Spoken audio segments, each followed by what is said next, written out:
हाय कथा का छोर मुझको नागना, हाय कथा का छोर मुझको नागना, मैं आसीमित हूं है आसीमित मुझे साधना। हाय कथा का छोर मुझको नागना, मैं आसीमित हूं दोस्त मुझे आसीमित है साधना, आसीमित है साधना। स्वागत है आपका आज लक्ष्य के देखकर बैठो। जैसा कि हम लोग जीडी का पेपर सेट कर रहे हैं, मॉडल पेपर, तो जीडी के 5 मॉडल पेपर में 6 करा चुका हूं आपको, और ये जीडी का 7वां मॉडल पेपर है। मैंने आपसे वादा किया था कि मैं आपको 3000 क्वेश्चन कराऊंगा, तो आपके पेपर तक मैं 3000 क्वेश्चन आपको कराऊंगा। और जल्द ही आपको लगभग इसी हफ्ते अगले मंडे से आपको थ्योरी की क्लास भी मिलेगी। जो सब्जेक्ट आप पढ़ना चाहते हैं यूपीपी के लिए, जल्द ही यूपीपी के लिए मैं बैच लाने वाला हूं। यूपीपी के लिए बिल्कुल जीएस की सभी क्लासेस फ्री हो जाएगी। जिन बच्चों को चाहिए पढ़ना है, जहां तक जिन जिन बच्चों को पढ़ना है वो कमेंट करें, सब्जेक्ट आप बताएं। सब्जेक्ट के नाम मैं आपके लिए लिख दे रहा हूं, कौन कौन सा सब्जेक्ट आप इनमें से जो सब्जेक्ट पढ़ना चाहते हैं, आप इनमें से जो सब्जेक्ट पढ़ना चाहते हैं, ध्यान दीजिएगा, आप इनमें से जो भी सब्जेक्ट पढ़ना चाहते हैं, भारतीय भूगोल, भूगोल, भूगोल पढ़ना चाहते हैं, ज्योग्राफी, ज्योग्राफी, इसके अलावा इतिहास, इतिहास या फिर यानी हिस्ट्री, इसके अलावा आप पढ़ना चाहते हैं राज्य व्यवस्था, राज्य व्यवस्था, या फिर पढ़ना चाहते हैं आपको यानी इकोनॉमी, इकोनॉमी यानी अर्थव्यवस्था, यानी अर्थव्यवस्था।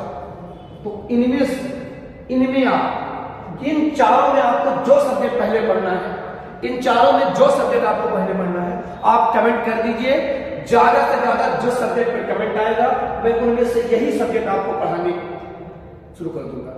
और पुलिस के पेपर तक आपके जीएस के लगभग 9 सब्जेक्ट में आपको पूरा कर दूंगा, ये वादा आपसे। चलिए क्वेश्चन देखते हैं। आज के मॉडल पेपर में आपका स्वागत है। कॉपी पेन उठाइए दोस्त, आंसर पढ़िए, क्वेश्चन पढ़िए, क्वेश्चन आपके सामने है और क्वेश्चन का सही उत्तर दीजिए। जो प्रश्न आपके सामने है पढ़िए, उत्तर देने का क्या कीजिए, प्रयास कीजिए। उत्तर दीजिए, अपने कॉपी पर टिक कर लीजिए, उत्तर कितना सही है आपके, कितने गलत हैं इसका।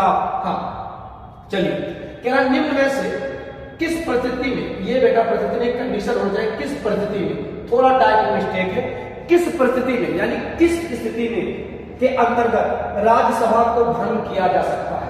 तो आप सब जानते हैं कि राज्यसभा को भंग नहीं किया जा सकता, तो उपयुक्त में से कोई नहीं, उपयुक्त में से कोई नहीं, राज्यसभा को भंग नहीं किया जा सकता, क्योंकि राज्यसभा क्या है, एक अस्थायी सदन है। आइए थोड़ा सा इसके बारे में आपको बताते हैं कि राज्यसभा को भंग नहीं किया जा सकता क्यों। ध्यान दीजिएगा, अगर हम लोग संसद की बात करें, संसद की बात करें तो संसद भारतीय संविधान के किसमें है, तो संसद आप जानते हैं भारतीय संविधान के भाग 5 में, संघ सरकार में मिलेगा आपको। तो संसद की जो व्याख्या है वो हमारे संविधान के अनुच्छेद 79 में है। और संसद कितने सदनों से मिलकर बना है, तो संसद के सदन 2 हैं और अंग कितने हैं, 3। तो संसद का एक अंग है राष्ट्रपति, एक अंग है राष्ट्रपति, और संसद का एक अंग है क्या, राज्यसभा। संसद का एक अंग है राज्यसभा और एक अंग क्या है, लोकसभा। ये क्या है, लोकसभा। तो भैया संसद के ये जो राज्यसभा है इसी को कहते हैं अस्थायी सदन, राज्यसभा को ही कहते हैं क्या, अस्थायी सदन। यही अस्थायी सदन है, यही लोकसभा, यही राज्यसभा अलोकप्रिय सदन है, अलोकप्रिय सदन है। यही जो है अप्रत्यक्ष सदन है, इसी को अप्रत्यक्ष सदन भी कहते हैं। इसी राज्यसभा को अप्रत्यक्ष सदन भी कहते हैं। और इसी राज्यसभा को दोस्त, इसी राज्यसभा को एक सदन और कहते हैं, इसी राज्यसभा को एक नाम से और जानते हैं आप, इसी को आप जानते हैं क्या, निम्न सदन से। इसी को आप जानते हैं किस नाम से, निम्न सदन। राज्यसभा का प्रावधान भारतीय संविधान के किस भाग में मिलेगा आपको, तो किस अनुच्छेद में मिलेगा आपको, अनुच्छेद 80।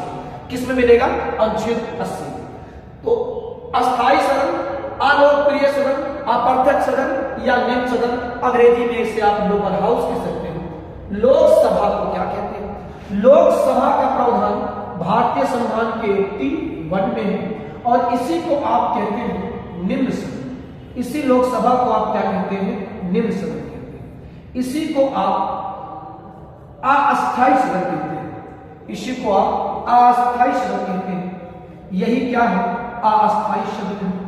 यही लोकसभा अस्थायी सदन है। इसी लोकसभा को आप लोकप्रिय सदन कहते हैं, क्योंकि ये जनता के प्रतिनिधियों का प्रत्यक्ष सदन है। इसी को आप प्रत्यक्ष सदन भी कहते हैं। इसी को प्रत्यक्ष सदन भी कहा जाता है। तो ये हो गया। आइए राज्यसभा और लोकसभा के बारे में आप थोड़ी बातें और याद रखना है आपको। हमारी जो राज्यसभा है इसमें सदस्यों की अधिकतम संख्या यानी 79, अनुच्छेद जो 80 है ये कहता है कि राज्यसभा में अधिकतम कितने सदस्य। तो राज्यसभा में अधिकतम कितने सदस्य हो जाएंगे? राज्यसभा में अधिकतम सदस्यों की संख्या कितनी हो जाएगी? 250। ये मैक्सिमम सदस्यों की क्या है? संख्या। इस वर्तमान में है कितने? वर्तमान में बेटा कितने हैं? 245। कितने हैं? 245।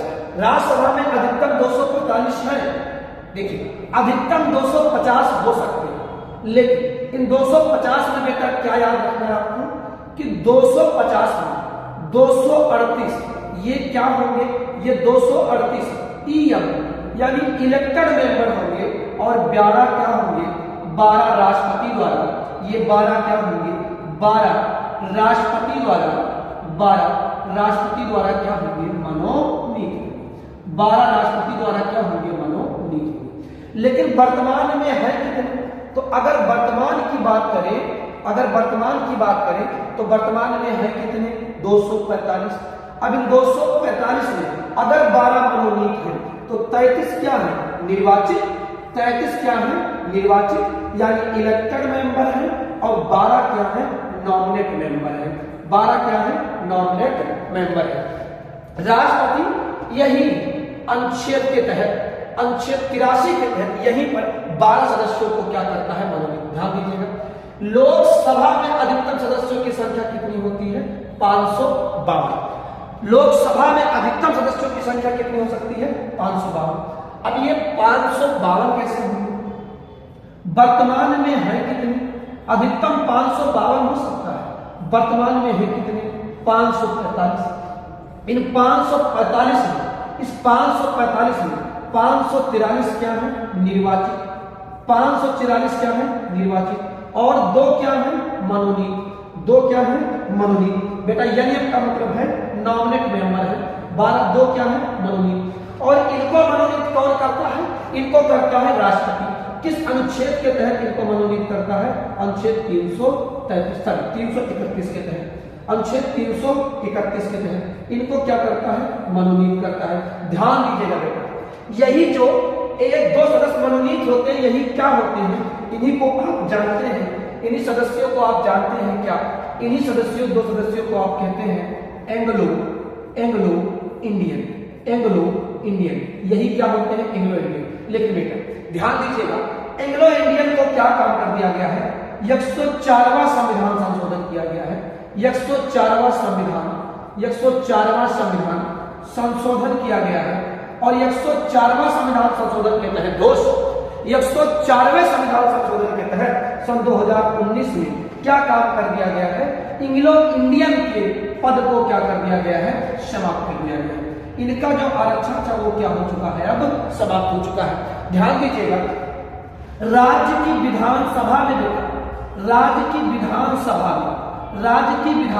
में अनुच्छेद 331 के तहत, अनुच्छेद 333 के तहत, ये अनुच्छेद 333 के तहत राज्यपाल एक सदस्य को मनोनीत करता था। किसे? राज्यपाल एक सदस्य को क्या करता था? मनोनीत। कहां पर? विधानसभा में। कहां पर बेटा? विधानसभा में। लेकिन 104वां संविधान संशोधन के तहत ये भी क्या हो चुका है? समाप्त हो चुका है। कब? 2019 में हुआ है और ये लागू कब हुआ है? सन 2020 में। ये कब लागू हुआ है? सन 2020 में। ध्यान देंगे, राज्यसभा के सदस्यों की आयु कितनी होनी चाहिए? 30 वर्ष और लोकसभा के सदस्यों की आयु कितनी होनी चाहिए? 25 वर्ष। लोकसभा के सदन का नेता कौन होता है? प्रधानमंत्री होता है। लोकसभा के सदन का नेता कौन होता है? प्रधानमंत्री। ध्यान दीजिएगा, राज्यसभा का जो पदेन सभापति होता है, पदेन सभापति जो होता है ये कौन होता है? ये होता है कौन? उपराष्ट्रपति। ये कौन होता है बेटा? उपराष्ट्रपति होता है। और उपराष्ट्रपति राज्यसभा का प्रधान सभापति होता है किस अनुच्छेद के तहत? अनुच्छेद 64 के तहत। अनुच्छेद 64 के तहत ध्यान देना, उपराष्ट्रपति को जो वेतन मिलता है, वेतन वो किसके लिए मिलता है? राज्यसभा के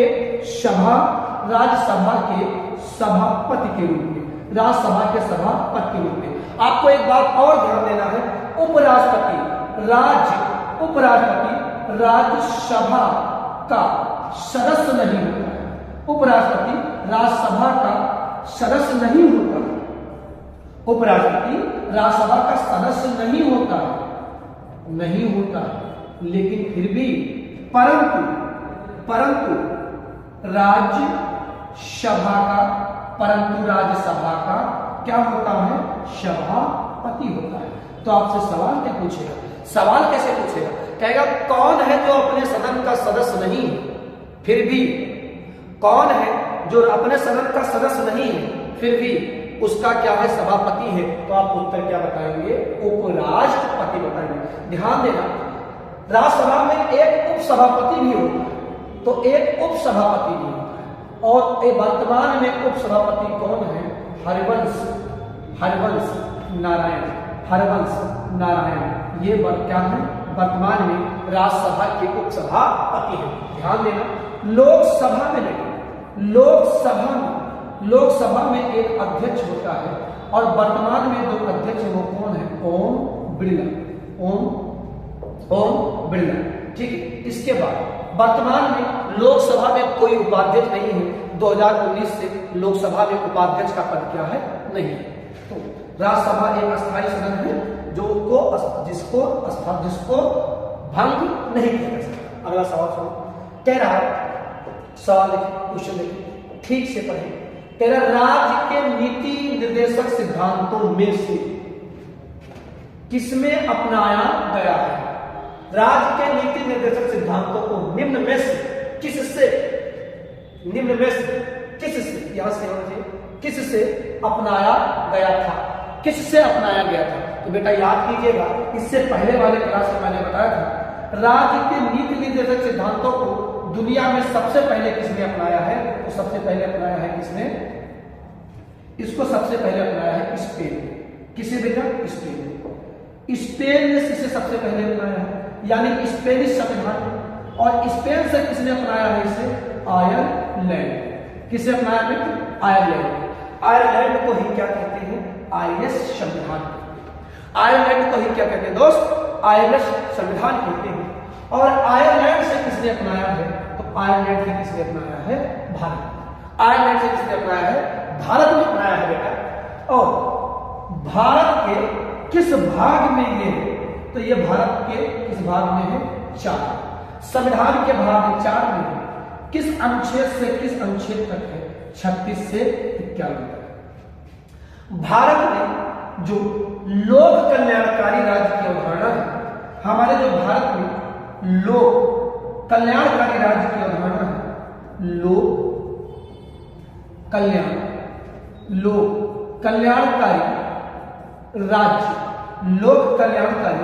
राज्य की स्थापना, लोक कल्याणकारी राज्य की स्थापना का जो प्रयास किया गया है वो किसमें किया गया है?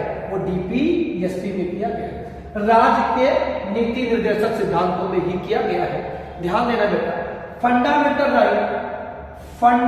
राइट और डीपीएसपी में क्या मूलभूत अंतर है? तो फंडामेंटल राइट बेटा ये न्याय योग्य है, वाद योग्य है, ये न्याय योग्य है, वाद योग्य है, न्यायालय में परिवर्तनीय है, जबकि डीपीएसपी न्यायालय में परिवर्तनीय नहीं है। ये न्याय योग या वाद योग नहीं है। कहने का मतलब राज्य इनको देने के लिए बाध्यकारी नहीं है। ध्यान से सुन लीजिएगा, fundamental right Raj you be do this, Raj तुम्हें ये करना होगा। और डीपीएसपी क्या है? Raj state you should be do this, तुम्हें ये करना चाहिए। यानी ये निर्देश है और ये क्या है? आदेश है। फंडामेंटल राइट क्या है? आदेश है और डीपीएसपी क्या है बेटा? ये निर्देश है। आइए तो फंडामेंटल राइट सही जवाब क्या हो जाएगा? आयरिश संविधान से। आइए बात कर लेते हैं जो इसमें और ऑप्शन दिए हुए हैं बेटा। देखो ब्रिटिश संविधान से क्या अपनाया गया है? तो संसदीय प्रणाली, संसदीय प्रणाली ये ब्रिटेन से लिया गया है। ध्यान से देख लेना बेटा, इंपॉर्टेंट सवाल है। एकल नागरिकता, एकल नागरिकता, एकल नागरिकता कहां से लिया गया है? ब्रिटेन से लिया गया है बेटा। इसके अलावा राष्ट्रपति, इनके अलावा ब्रिटेन से लिया गया है राष्ट्रपति, राष्ट्रपति की संवैधानिक, राष्ट्रपति की संवैधानिक स्थिति, संवैधानिक स्थिति। ये जो राष्ट्रपति की संवैधानिक स्थिति की बात करना चाह रहा है, जैसे ब्रिटेन का राष्ट्रपति नाम मात्र कार्यपालिका का अध्यक्ष है, ऐसे भारत का राष्ट्रपति क्या है? नाम मात्र कार्यपालिका का क्या है? अध्यक्ष। इसके अलावा बेटा क्या लिया गया है? इसके अलावा लिया गया है बेटा विधि का शासन, विधि का शासन, विधि का शासन लिया गया। भारत में विधि का शासन होगा। एविडाइस की विचारधारा है, विधि का शासन होगा भारत में। और ये कहां से लिया गया? ब्रिटेन से। संसदीय विशेषाधिकार, संसदीय विशेषा, संसदीय विशेषाधिकार ये भी कहां से लिया गया है बेटा? ब्रिटेन से लिया गया है। इसके अलावा मंत्री, मंत्रिमंडलीय, मंत्रिमंडलीय व्यवस्था, मंत्रिमंडलीय व्यवस्था ये भी कहां से लिया गया है? ये भी लिया गया कहां से? ब्रिटिश की संविधान से लिया गया है। ध्यान दे लीजिएगा, इसको ठीक से देख लीजिएगा। पेपर में आपके संवैधानिक स्वरूप से सवाल अक्सर पूछे जाते हैं, इनको याद कर लीजिएगा। आइए अब बात करते हैं कि क्या लिखा है? स्वीडिश, स्वीडिश और यूएसए के संविधान से क्या लिया गया है? आइए देखते हैं।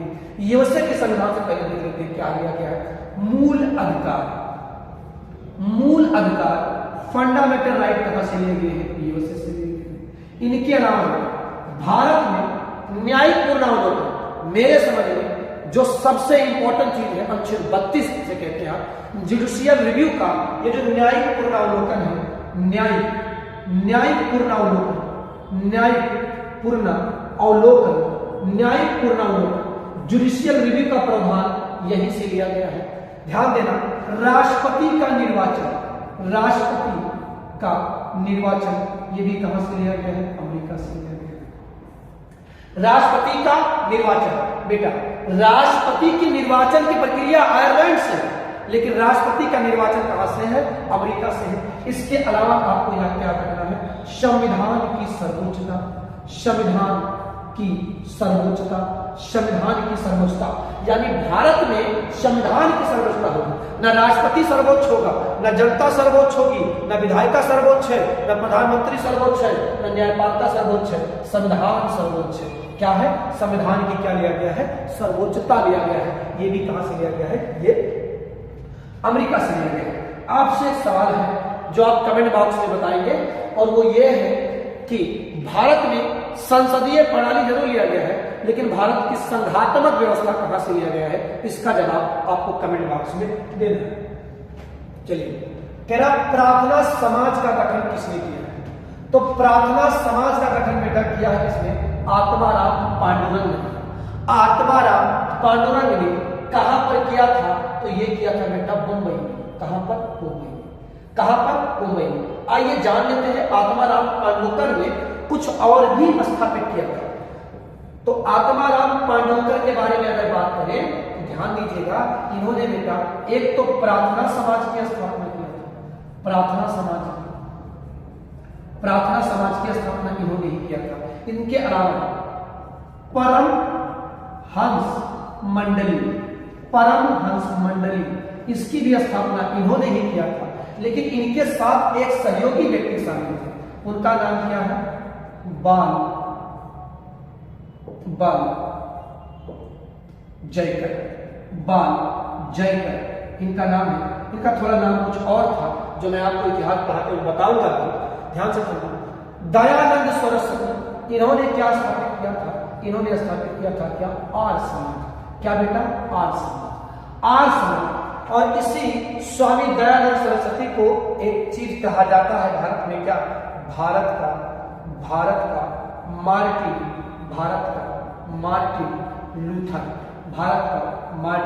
लूथर, इन्हीं को कहा जाता है।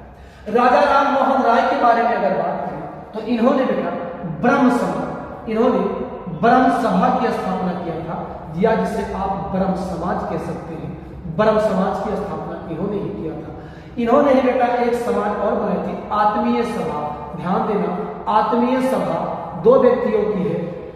स्वामी विवेकानंद ने भी आत्मीय सभा किया था और इन्होंने भी किया था। आइए स्वामी विवेकानंद के बारे में अगर आपको सबसे अहम बात याद रखना है, रामकृष्ण मिशन आपको याद रखना है, और शिकागो का धर्म गुरु सम्मेलन भी याद रखना है, जिस पर स्वामी विवेकानंद ने कहा था, इनका जो जहां का भाषण फेमस है, आप जान ही रहे हैं ये बातें। तो ये कुछ प्रार्थना समाज है, ये कुछ समाज है जिनको आपको क्या याद रखना है। ध्यान सुनना बेटा, राजा राम मोहन राय के बारे में बहुत सारी बातें आपको याद रखना है, जो अभी यहाँ पर इंपॉर्टेंट आपके जीडी के लिए है। उनमें क्या है बेटा, राजा राम मोहन राय को याद रखना। अकबर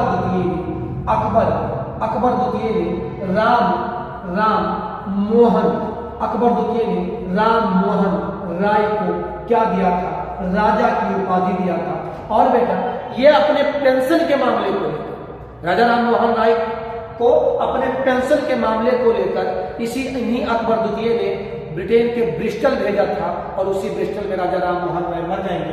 ध्यान से सुनना बेटा, राजा राम मोहन राय को भारत का आधुनिक पत्रकारिता का जनक, नवयुग का जनक, भविष्य और अतीत के बीच का पुल, और इन्हें कहा जाता है आधुनिक भारत का जनक, इन्हीं को कहा जाता है नवनिर्माण भारत का जनक, इन्हीं को बेटा क्या कहा जाता है, भारत का प्रथम आधुनिक व्यक्ति। ध्यान सुना, आज हम लोग जातवाद प्रथा का विरोध नहीं कर पाते हैं, और हमारी मानसिकताएं जातवाद प्रथा पर है। और ये बेटा 19वीं सदी में अंतरजातीय विवाह का समर्थन कर रहे थे, ये सती प्रथा का विरोध कर रहे थे, स्त्री शिक्षा का समर्थन कर रहे थे राजा राम मोहन राय। वो जब हम पढ़ेंगे भारत में क्या धार्मिक सामाजिक सुधार आंदोलन जल्द में लेकर आने वाला हूँ आपके लिए, मिडिल और मॉडर्न इंडिया, और वहां पर मैं आपको पूरी चित्र दिखाने का प्रयास करूंगा।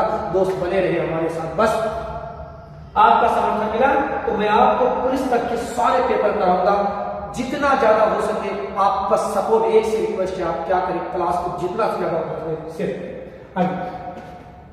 अगले सवाल कह रहा सबसे, ये बेटा सासे नहीं होना चाहिए, यहाँ सबसे होना चाहिए था। ये बस टाइपिंग मिस्टेक है। देखिए हमारे पास कोई बहुत बड़ी टीम नहीं है, अकेला इंसान हूं, तो ये सब अकेले कर रहा हूं, तो टाइपिंग में कुछ समय के अभाव के कारण हो सकता है कोई गलतियां होंगी, तो मैं बता देता हूं। सबसे खतरनाक या सबसे खराब, तो यहां होना चाहिए था सबसे खराब वायु प्रदूषण उत्पन्न करने वाला पदार्थ है। तो याद रखना बेटा, SO2 सल्फर डाइऑक्साइड, ये सबसे खतरनाक प्रदूषण है, सबसे खराब वायु प्रदूषण है। कार्बन डाइऑक्साइड आप जान ही रहे हैं, CO2 है, और कार्बन मोनोऑक्साइड भी आप जान रहे हैं, CO है। कार्बन मोनोऑक्साइड भी जान रहे हैं क्या, CO। कार्बन मोनोऑक्साइड कैसे निकलता है, तो कार्बन मोनोऑक्साइड याद रखना बेटा, ये जब बढ़ जाएगा तो आपको सांस लेने में दिक्कत होगी। क्यों दिक्कत होगी, ध्यान सुनना, ये अधूरे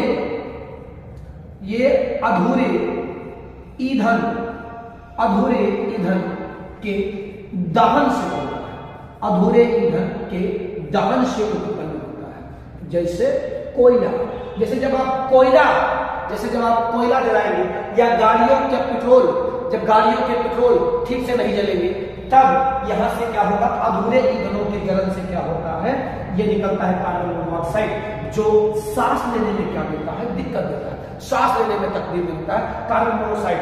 और बेटा धुआंसा, ये क्या होता है, स्मोक होता है, धुआंसा स्मोक होता है यही। और ये सबके सब बेटा कैसी गैसें हैं, ये सबके सब बेटा कैसी गैसें हैं, ये भारी गैसें, ये सबके सब कैसी गैसें हैं, भारी गैसें। ध्यान सुनिए, और भारी गैसें बेटा क्या काम करती हैं, ये एक काम करती है, याद कर लेना इसको, सौर विकिरण करती है।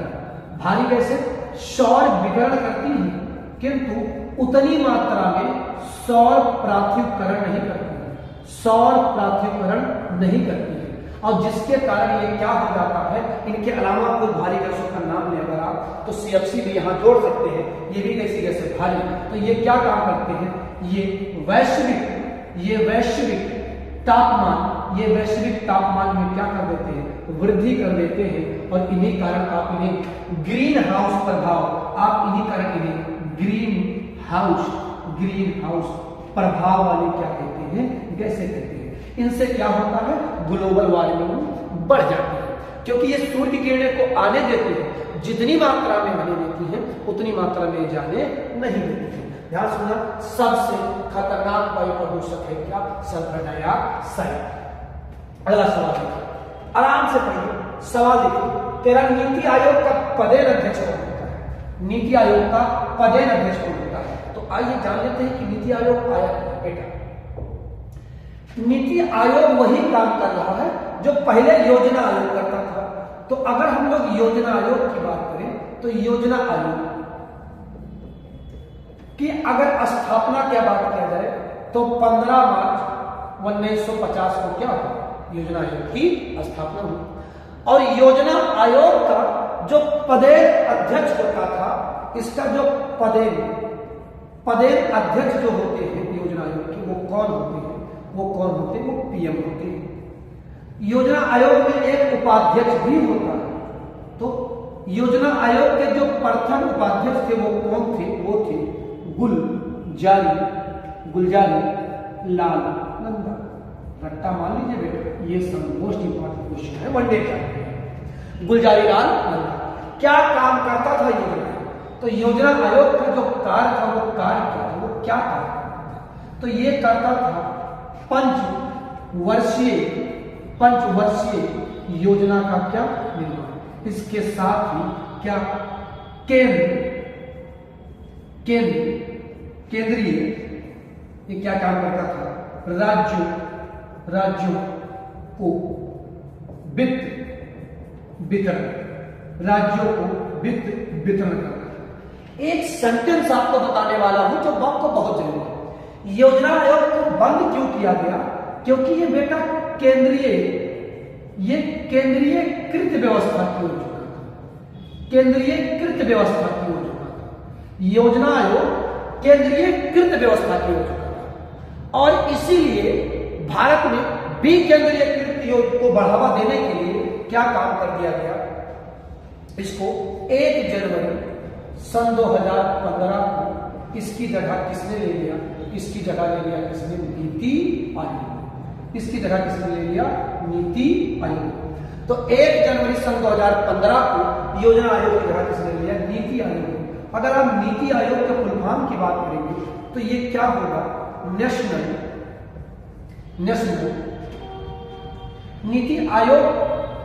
अभ्यास सुनिए, नीति आयोग में अगर आप जब योजना आयोग का जगह ही नीति आयोग ने ले लिया है बेटा, जब योजना आयोग की जगह ही नीति आयोग ने ले लिया है, ध्यान सुनना, नेशनल, इसका फुल फॉर्म नेशनल इंस्टीट्यूशन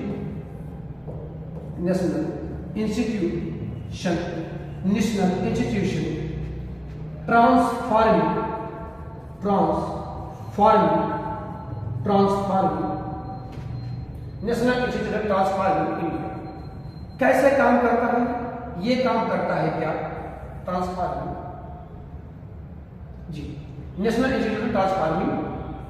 ये काम कैसे करता है, तो इनका काम क्या है, इनका काम है थिंक आयोग। ये थिंक टैंक है, ये देश का थिंक टैंक है। ये बिल्कुल वही कार्य है जो वही काम करता है जो नीति आयोग से पहले क्या करता था, योजना आयोग। अंतर क्या है, अब नीति आयोग 10 वर्षों के लिए योजना का क्या करता है, निर्माण, और 3 वर्षों में अपनी योजनाओं का क्या करता है, समीक्षा करता है। कौन, नीति आयोग। नीति आयोग में राजीव कुमार, ये जो राजीव कुमार है, यही नीति आयोग के क्या थे, प्रथम उपाध्यक्ष थे। यही नीति आयोग के प्रथम उपाध्यक्ष थे। तो बेटा नीति आयोग का जो पदेन अध्यक्ष होगा वो कौन होगा, कहीं पर लिखा होगा आपके ऑप्शन में, कौन, प्रधानमंत्री। कौन होगा, प्रधानमंत्री। ये प्रधानमंत्री नीति आयोग के क्या है बेटा, पदेन अध्यक्ष। अगला सवाल, ठहरा हुआ जल मृदा कौन सा है जो पौधों के लिए आवश्यक है। बेटा वो जो पौधों की कोशिकाओं में जो जल पाया जाता है, असल में ये द्रोह होना चाहिए था, यहाँ कोशिका द्रोह होना चाहिए था, वही वो जल की बात कर रहा है। तो तो वह मृदा कौन सा है जो पौधों के पौधों के लिए आवश्यक है? तो कोशिका जल। कोशिका जल जो है इसके लिए क्या है? आवश्यक है। आयुष्मान भारत का संबंध किससे है? ध्यान दीजिएगा, आयुष्मान भारत, तो आयुष्मान, अगर आप आयुष्मान की बात करेंगे तो बेटा आयुष्मान दिवस मनाया जाता है। ठीक है, सुनिए, 30 सितंबर को आयुष्मान दिवस मनाया जाता है। सॉरी 30 सितंबर को नहीं, 30 अप्रैल को। 30 अप्रैल को बेटा आयुष्मान दिवस मनाया जाता है। 30 अप्रैल कब लागू हुआ है? सन 2018 में आयुष्मान भारत की शुरुआत हुआ है। सन 2018 में आयुष्मान भारत की शुरुआत हुआ है। किसने किया है? हमारे जो वित्त मंत्री थे वो कौन? अरुण जेटली। अरुण जेटली जी थे, इन्होंने किया था। क्या कारण है? प्रत्येक 10 करोड़ परिवारों को, 10 करोड़ परिवार को क्या काम किया जाएगा? 5 लाख का स्वास्थ्य बीमा दिया जाएगा।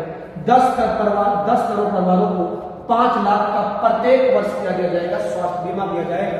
तो ये किससे संबंधित है? स्वास्थ्य।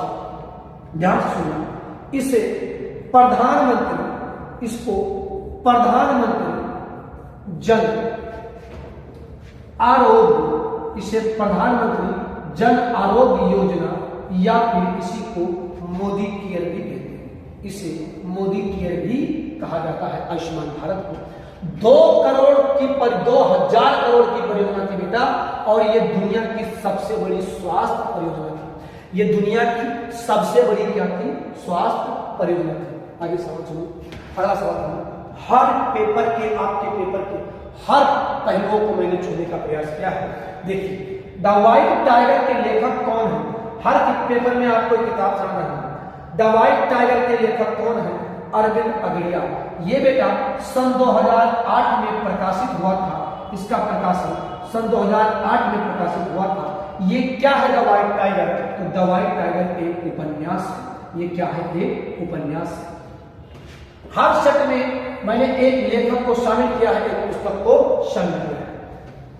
अगला सवाल देखिए, निम्न में से कौन एक ऑप्टिकल डिस्क नहीं है? बेटा ऑप्टिकल डिस्क क्या है? अगर आप ऑप्टिकल डिस्क की बात करेंगे तो बेटा ये एक सेकेंडरी मेमोरी होता है। ये एक सेकेंडरी मेमोरी होता है। और ये सेकेंडरी मेमोरी क्यों है?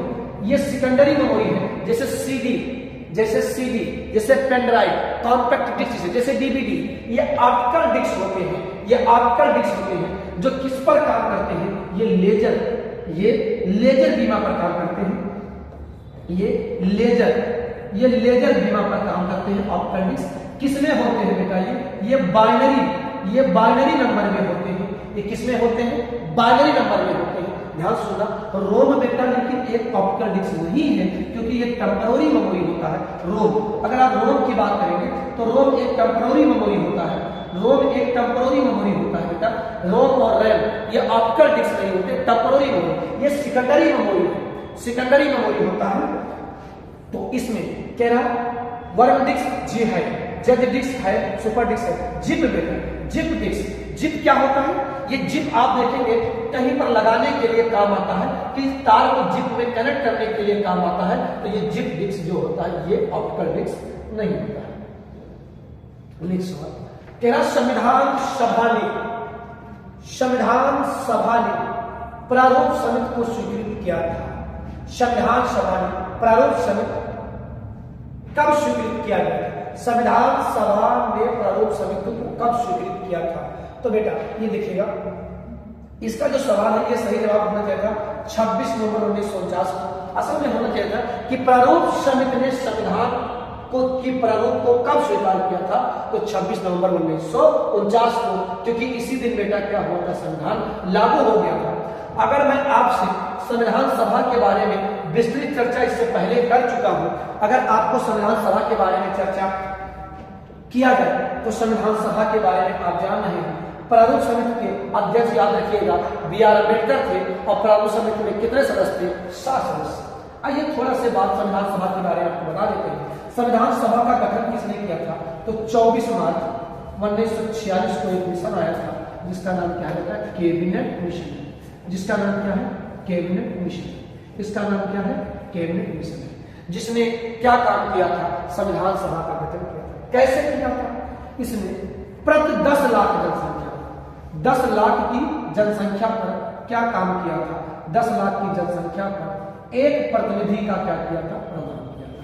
एक प्रतिनिधि का क्या किया था? प्रावधान किया था। तो समूचे भारत के लिए कितने प्रतिनिधि चुने गए थे? 389। और इन 389 में क्या काम किया गया था? इन 389 में 296 सदस्य ब्रिटिश भारत से तथा 93 सदस्य देशी रियासत थे। और इस ब्रिटिश भारत में 292 सदस्य बेटा 11 ब्रिटिश प्रांत थे और 4 सदस्य चीफ ऑफ कमिश्नरी से। 4 सदस्य chief of commissionary, chief of commissionary, chief of commissionary से। कितने? 4 चीफ ऑफ कमिश्नरियां थी। तो अगर चीफ ऑफ कमिश्नरियों की आप बात करेंगे तो कितनी चीफ ऑफ कमिश्नरियां थी? तो 4 थी बेटा। चारों के नाम देख लीजिएगा। कौन था? अजमेर, अजमेर था, कुर्ग था, अजमेर था, कुर्ग था, दिल्ली था और बलूचिस्तान था, और बलूचिस्तान था, और बलूचिस्तान ये था। अब ध्यान देना, इस समिति ने क्या काम किया? इस आयोग ने क्या काम किया? जुलाई और अगस्त महीने में अप्रत्यक्ष चुनाव कराया, अप्रत्यक्ष निर्वाचन कराया। ध्यान से सुनना, हमारी संविधान सभा बेटा, हमारी संविधान सभा अप्रत्यक्ष रूप से बेटा निर्वाचित थी। अप्रत्यक्ष निर्वाचन कराया। कितने सीटों पर निर्वाचन कराया? तो 296 सीटों पर क्या कराया? निर्वाचन कराया। ध्यान से सुन लीजिए, क्योंकि देशी रियासतों को सीधा संविधान सभा में क्या किया जाएगा? बुलाया जाएगा। तो 296 सीटों में क्या काम किया गया? ये 296 सीटों में 208 सीटें किसी ने मिली? कांग्रेस को। 70 किसे मिला? मुस्लिम लीग को। और 15 किसे मिला? अन्य, और 15 किसे मिला? अन्य। ठीक है, याद रख लीजिएगा इस बात को। अगला सवाल, संविधान सभा की बेटा, संविधान सभा की जो पहली बैठक हुआ वो 9 दिसंबर 1946 में। डॉक्टर सचिदानंद सिन्हा को इसी बैठक में क्या चुना गया? अस्थायी अध्यक्ष। इसके बाद आपको याद रखना है 11 दिसंबर 1946 को, ये दूसरी बैठक नहीं है, ये तीसरी बैठक है। 10 दिसंबर को दूसरी बैठक हुआ है। इसके बाद याद रखिएगा 13 दिसंबर 1946। ये 3 डेट आपको इसलिए याद रखना है, इसी दिन डॉक्टर सचिदानंद सिन्हा क्या चुने जाएंगे? संविधान सभा के अस्थायी अध्यक्ष चुने जाएंगे। और इस दिन डॉक्टर राजेंद्र प्रसाद संविधान सभा के अस्थायी अध्यक्ष, वीरेंद्र राव संवैधानिक सलाहकार तथा टीबी के कर्मचारी और एस.सी. मुखर्जी संविधान सभा के उपाध्यक्ष चुने जाएंगे। और 13 दिसंबर को बेटा क्या होगा? पंडित नेहरू देश का प्रस्ताव लेकर आएंगे। याद रखिएगा 26 नवंबर 1949 को, 26 नवंबर 1949 को संविधान सभा द्वारा संविधान क्या कर दिया जाएगा? पारित कर दिया जाएगा। और 26 जनवरी और 24 जनवरी और 24 जनवरी में ये 11वीं बैठक होगी, ये 11वीं बैठक होगी। इसके बाद क्या होगा? 24 जनवरी 1950 को संविधान सभा की अंतिम बैठक होगी। इसी दिन राष्ट्रीय गान और राष्ट्रीय गीत अपनाया जाएगा और 26 जनवरी को पूर्ण रूप से संविधान क्या कर दिया जाएगा? लागू कर दिया जाएगा। ठीक, तो अगला सवाल कह रहा खालसा पंथ की स्थापना किसने किया था? तो खालसा पंथ की स्थापना किया था गुरु गोविंद सिंह। खालसा पंथ की स्थापना किया था गुरु गोविंद सिंह। अगर आप गुरु अर्जुन सिंह की बात करें तो ये बेटा जो गुरु अर्जुन सिंह है ये सिखों के 5वें गुरु हैं। और इन्हीं को बेटा औरंगजेब क्या दे देगा? इन्हीं को बेटा औरंगजेब क्या देगा? इन्हीं को औरंगजेब क्या कर देगा? इनकी हत्या कर देगा औरंगजेब। वो जब इतिहास पढ़ा हरि गोविंद सिंह का संबंध किससे बेटा? तो आप बताइएगा। इसका संबंध शाहजहां से। शाहजहां से इसका क्या होगा? झड़प होगा। और ये हरि गोविंद सिंह सिखों के कौन से गुरु हैं? ये 6वें गुरु हैं। तेग बहादुर बेटा, तेग बहादुर सिखों के 9वें गुरु हैं। और इन्हीं तेग बहादुर को दिल्ली के चांदनी चौक पर यही औरंगजेब क्या करेगा? कहेगा या तो इस्लाम कबूल करो या तो मरो, और इनको क्या दे देगा?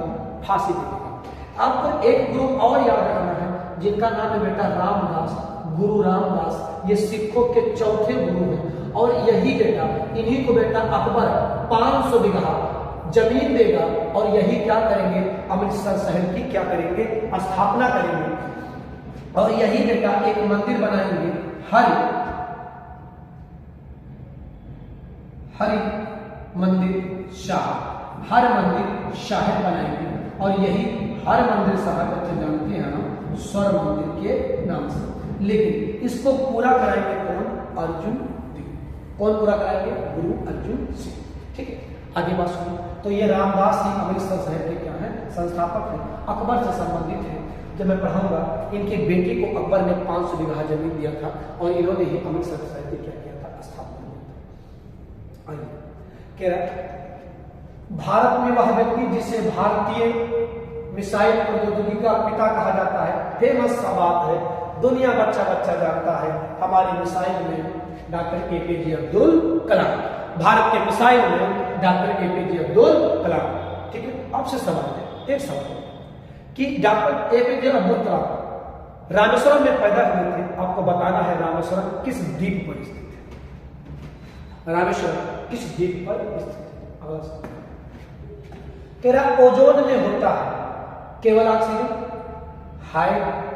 हाइड्रोजन और कार्बन, ऑक्सीजन और कार्बन, ऑक्सीजन और नाइट्रोजन। बेटा ओजोन में होता है ऑक्सीजन और नाइट्रोजन। ओजोन में कहां पाया जाता है? तो ओजोन को मैंने आपको पहले बताया है। ओजोन इससे पहले वाले वीडियो में पूरा समताप मंडल आपको बताया था, ओजोन कैसे बनता है, क्यों बनता है। ठीक, तो अगला सवाल आपके सामने, थोड़ा क्लास लंबा ना हो इसलिए आप क्वेश्चन जितना ज्यादा से ज्यादा अटेंड कर पाए। देखिए अगला सवाल देखिए, कह रहा निम्नलिखित में से वो कौन है जिन्हें विज्ञान की 2 शाखाओं में नोबेल पुरस्कार प्राप्त है? तो मैडम क्यूरी, इन्हें बेटा भौतिकी में भी नोबेल पुरस्कार प्राप्त है, इनको भौतिकी में भी मिला है और इनको रसायन में और इनको रसायन विज्ञान में भी मिला है। किनको? Madame Curie. अगला सवाल क्या? सुंदरबन जंगलों में, सुंदरबन के जंगलों को क्या कहा जाता है? तो बेटा सुंदरबन के जंगलों को क्या कहा जाता है? मैंग्रोव वन कहा जाता है। आइए दिखाते हैं ये भारत में कहां बनते हैं। तो अगर आप इनको देखोगे तो अगर आप भारत में ये कहां पाए जाते हैं? ये सदाबहार बनते हैं। ये भारत के किस क्षेत्र में पाए जाते हैं? ये है बेटा एक ये वाला, यहां से बेटा एक नदी आएगी जिसका नाम क्या होगा? गंगा। ऐसे और बच्चे यहां से एक नदी आएगी कुछ ऐसे और जिसका नाम क्या होगा? यमुना। और ये गंगा यमुना का संगम जहां होगा ये क्या होगा? ये बांग्लादेश का एक शहर होगा, एक स्थान होगा चांदपुर। और इसी चांदपुर में बेटा क्या होगा? इन दोनों का संगम हो जाएगा और ये दोनों क्या बन जाएंगे? मेघना। और यही मेघना के नाम से क्या बनाएंगे? सुंदरबन डेल्टा। सुंदरबन डेल्टा। और ये सुंदरबन डेल्टा कहाँ मिलेगा आपको? ये मिलेगा पश्चिम बंगाल बेटा, पश्चिम बंगाल। और कहाँ पर? बांग्लादेश में। कहाँ पर? पश्चिम बंगाल और बांग्लादेश में मिलेगा ये सुंदरबन डेल्टा। गंगा और किसका संगम होगा? ब्रह्मपुत्र का। ये कौन सी नदी है? गंगा। और ये कौन सी नदी है? ब्रह्मपुत्र है। ये कौन सी नदी है? ब्रह्मपुत्र है। ब्रह्मपुत्र को बांग्लादेश में क्या जाना जाता है? जमुना। और ब्रह्मपुत्र को बेटा अरुणाचल प्रदेश में क्या कहा जाता है? दिहांग या श्याम। क्या कहा जाता है दोस्त? दिहांग या श्याम कहा जाता है। गंगा को बांग्लादेश में दोस्त क्या कहा जाता है? पद्मा कहा जाता है। क्या कहा जाता है? पद्मा कहा जाता है। ठीक है, और यहीं पर ध्यान देना बेटा, यहां से बेटा एक रेखा गुजरेगी जिसका नाम क्या होगा? कर्क रेखा होगा। इसका नाम क्या होगा? कर्क रेखा होगा।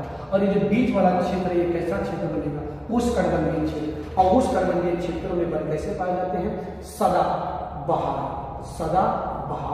वन पाए जाते हैं। किन क्षेत्रों में बच्चे? उष्णकटिबंधीय क्षेत्रों में। कैसे वन पाए जाते हैं? सदाबहार पाए जाते हैं। ठीक, तो अब आप अपने क्वेश्चन पर आइए, जरा ध्यान देना। देखो बेटा कौन सा क्वेश्चन क्या है? तेरा सुंदरबन जंगलों में कौन से वन पाए जाते हैं? मैंग्रोव वन पाए जाते हैं। कौन से वन? मैंग्रोव। भारत में और कहां मैंग्रोव वन पाए जाते हैं? पूर्वी तट पर। याद रखना बेटा, पूर्वी तट पर। और इसके अलावा यहाँ पर पश्चिमी घाट पर। कहां पर? पूर्वी घाट और पश्चिमी घाट। पूर्वी घाट बच्चे और कौन सा? पश्चिमी घाट पर पाए जाते हैं। अगला सवाल देखिए, शोर। अब लोगों ने गाना सुना है, अगर आप लोगों ने गाना सुना हो शोर को लेकर, तो एक गाना है, उनमें है शायद संजय दत्त के पिता का नाम शायद सुरेंद्र दत्त है, उसमें गाना है रामा गजब ढाई ये पुरवैया नैया संभालो के तो खोए हो गाते। तो उसमें जो पहला शब्द है, अगर आप सुनेंगे पहला शब्द, ठीक है, काली मतुवारी घटाएं घन घोर, काली मतुवारी घटाएं घन घोर, जियरा झूमे ऐसे जैसे बन में नाचे मोर।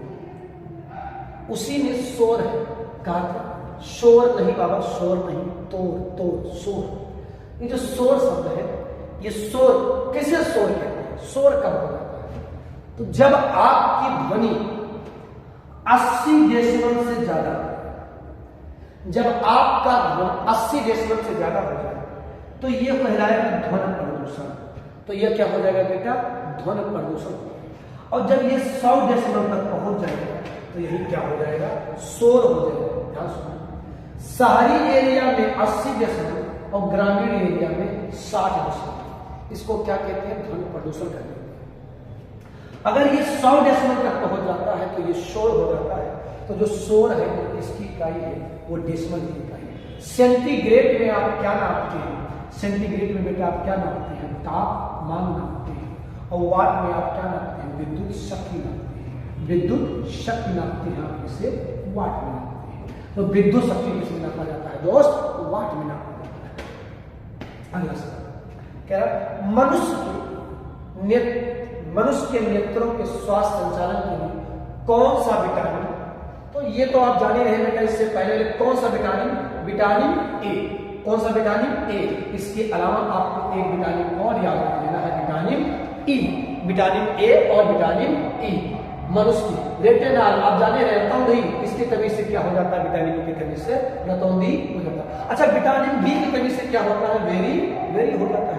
विटामिन बी किसमें मिलता है अगर आपको? तो हड्डियां कमजोर हो जाएंगी, हड्डियों से समझेंगे। और विटामिन डी धूप में इसलिए आपको बैठाया जाता है, विटामिन डी पाएंगे। विटामिन सी स्कर्बिक एसिड होता है, विटामिन सी जो आपके त्वचा के लिए आवश्यक है। आगे सुनते हैं, कह रहा किस विधि द्वारा ठोस को मिश्रण से अलग किया जाता है? बेटा देखिए, संघनन। संघनन क्या होता है पहले जान लेते हैं बेटा। अगर आप संघनन की बात करें तो जब जल बेटा वाष्प में बदलेगा, जब जल वाष्प में बदलता है तो इस क्रिया को क्या कहते हैं? इसे कहते हैं वाष्पन। और जब वाष्प जल में बदलता है तो इसे क्या कहते हैं? कंडेंसेशन। इसी को क्या कहते हैं? संघनन। इसी को क्या कहते हैं? संघनन। जल वाष्प में तभी बदलेगा जब टेम्परेचर क्या हो बच्चे? ज्यादा। और संघनन कब होगा? वाष्प जल में कब बदलेगा? जब टेम्परेचर क्या हो? कम। जब टेम्परेचर क्या हो? कम। इसी क्रिया को क्या कहते हैं? संघनन कहते हैं। आशुमान क्या होता है? आशुमान क्या होता है? आशुमान किसी लिक्विड से किसी ठोस को अलग करना, आशुमान। और किसी ठोस को सीधे गैस में बदल देना, ये क्या कहलाता है? ऊर्ध्वपतन। जैसे कपूर को आप जलाते हैं तो ये किसमें तुरंत क्या होता है? गैस में बदल जाता है। और जब जो ठोस के मिश्रण को, अच्छा बेटा यहाँ एक चीज बता देते हैं, ध्यान सुनना। मिश्रण और यौगिक के अंतर क्या होता है? मिश्रण और यौगिक क्या होता है? यौगिक बेटा दो तत्वों, तत्व एक और तत्व दो को जब अनुपात में मिलाया जाए, तब यौगिक कहलाता है। लेकिन मिश्रण दो या दो से अधिक तत्वों के मिलने से जो नया तत्व बनता है वो मिश्रण होता है। लेकिन दो या दो से अधिक तत्वों के अनुपातिक मिश्रण से, अनुपातिक जब मिश्रण हो जाएगा तो वो क्या कहलाएगा? यौगिक कहलाएगा। जैसे अगर आप H2 की बात करें, पानी की, तो यह अनुपातिक मिश्रण है। लेकिन यदि आप शरबत की बात करें तो उसमें अनुपातिक मिश्रण नहीं है। आप चीनी थोड़ा डालेंगे, थोड़ा पानी और डाल देंगे तब भी वो शरबत रहेगा। लेकिन अगर पानी में आप हाइड्रोजन 3 कर देंगे ऑक्सीजन तो कुछ और ही बन जाएगा, तब ये क्या कहलाएगा, तब ये यौगिक नहीं कहलाएगा। यौगिक क्या होता है? यौगिक दो तत्वों को जब दो तत्वों को अनुपात मिश्रण मिलाएगा, अनुपात, ठीक है। इस सवाल का मतलब तो ऊर्ध्वाधर पतन समझ गए, आसान समझ गए, संग्रह समझ गए, ये क्या वर्ण लेखन। वर्ण लेखन बेटा एक जटिल प्रक्रिया है। क्या काम होता है वर्ण लेखन में? क्या काम होता है? एक कांच के बर्तन लिया जाता है, दो ठोस को क्या काम किया जाता है, उसे एकदम पतला पतला पीस लिया जाता है, और फिर उस कांच के बर्तन से दो ठोस के अणुओं को क्या किया जाता है, अलग किया जाता है। इसी को कहा जाता है क्या? वर्ण लेखन कहा जाता है। क्या कहा जाता है इसे? वर्ण लेखन कहा जाता है। अगला सवाल में कह रहा मानव के हृदय में कितने चैम्बर होते हैं? भाई दिल में कितने चैम्बर होते हैं? अच्छा, दिल का स्ट्रक्चर ना जैसे जनरेटर दिखता है, लेकिन लोग दिल को ऐसे बनाते हैं, ऐसे भाई ये कौन सा दिल होता है? ऐसा कौन सा दिल होता है? अब बिल्कुल दिलजले आ जाएंगे तो क्या करो, तो मार के बिचाव में तीर मार के उनमें खून गिरा देंगे, ऐसा ना घायल वाला। ये कौन सा दिल का स्ट्रक्चर? जैसे जनरेटर होता है। आप जब देखो तो तुम मेरे दिल में रहते हो, जब तुमसे कोई कहे तुम मेरे दिल में, क्यों कहते हाँ मैं रहना चाहता हूँ, जरा फाड़ के दिखाओ तो संभव दिल नहीं, उसका जगह प्लाट है, ठीक है। देखिए फीलिंगलेस चीज है, सारी फीलिंग डोपामाइन करता है, इसमें कोई फीलिंग नहीं है, फीलिंगलेस चीज है। आगे सुनो, दिल के कितने चैम्बर होते हैं? तो दिल के 4 चैम्बर होते हैं। जान दो बेटा लोग, 4 होते हैं, मतलब एक तो नहीं कहना दिल एक ही होता नहीं, 4 चैम्बर होते हैं। 4 को दे सकते हो आराम से, एक दाएं वाला, एक बाएं वाला, और एक दाएं में 2 और एक बाएं में। दाएं और बाएं में 2-2 होती है। क्या कहते हैं इसे? 4 चैम्बर होते हैं। 2 को कहते हैं आर्मी और 2 को कहते हैं मियान। ये 2 होते हैं, ये 4 कितने? 4।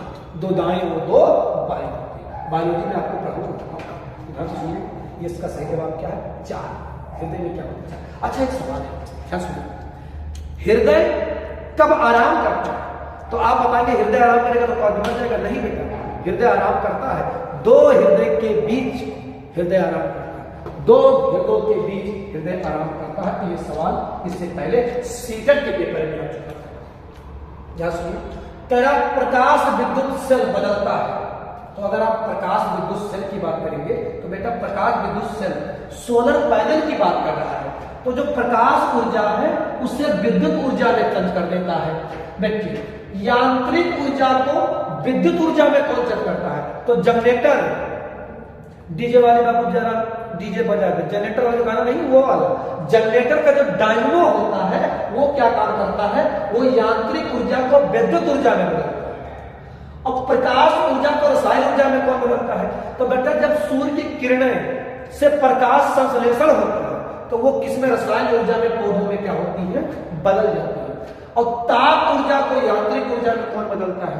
ताप कोयला, ताप ऊर्जा को यांत्रिक ऊर्जा, मशीनें, ताप ऊर्जा, मशीन जो नहीं होता मशीन, ये ताप ऊर्जा को क्या काम कर देता है? यांत्रिक ऊर्जा में बदल देता है। तो ये क्या है? प्रकाश विद्युत ऊर्जा, प्रकाश विद्युत सेल, प्रकाश विद्युत सेल सोलर सिस्टम की बात कर रहा है। वो क्या काम करता है? वो प्रकाश ऊर्जा को किसमें बदल देता है? विद्युत ऊर्जा में क्या कर देता है? बदल देता है। ये आज का अंतिम क्वेश्चन था, ये आज का बेटा अंतिम क्वेश्चन था। आपसे रिक्वेस्ट है, अगर आपको जल्द ही मैं आपके लिए टॉपिक लेकर आने वाला कोई सब्जेक्ट, फिर से मैं आपको बता दे रहा हूं, जो बच्चे क्लास लेट में ज्वाइन करें सुन ले।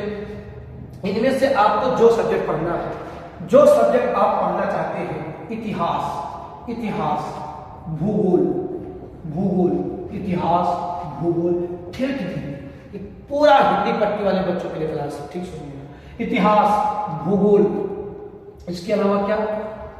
अर्थव्यवस्था, अर्थव्यवस्था, अर्थव्यवस्था के बाद आप पढ़ सकते हैं क्या? राज्य व्यवस्था, क्या? राज्य व्यवस्था पढ़ सकते हैं।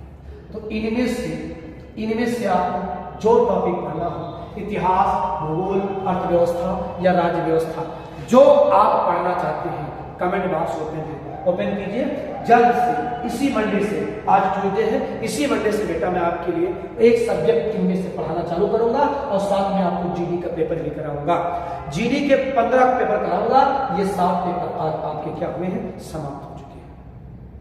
तब तक आप जितना ज्यादा आप हमको सपोर्ट करेंगे, जितना ज्यादा आप अपने हिस्से का प्यार हम तक पहुंचाएंगे, उतना ज्यादा हम अपने मेहनत करके आपको अपना ज्ञान या अपने और लोगों का ज्ञान जल्द आपको जल्द ही हिंदी का प्रैक्टिशन एक नए टीचर लेकर आएंगे आपके सामने, और वो हिंदी का प्रैक्टिशन कराएंगे आपको, माराथन क्लास लेकर आएंगे और पूरी जीडी की हिंदी कराएंगे आपको। और ये गारंटी है कि जीडी उससे बाहर नहीं आएगा। अपने सब्जेक्ट के वो विशेषज्ञ हैं, ध्यान से हिंदी का। तब तक आप क्या काम कीजिए, हमारे साथ जुड़े रहें और भाई चैनल को शेयर कर दो। अगर अच्छा लगा मेरा बना तो शेयर कर दो, ठीक है। अगर मैं आपके लिए कुछ कर रहा हूँ तो कुछ शेयर कर दो, ठीक है। लाइक वगैरह कर देना यार, हमको कुछ मोटिवेशन मिल जाएगा, है ठीक है।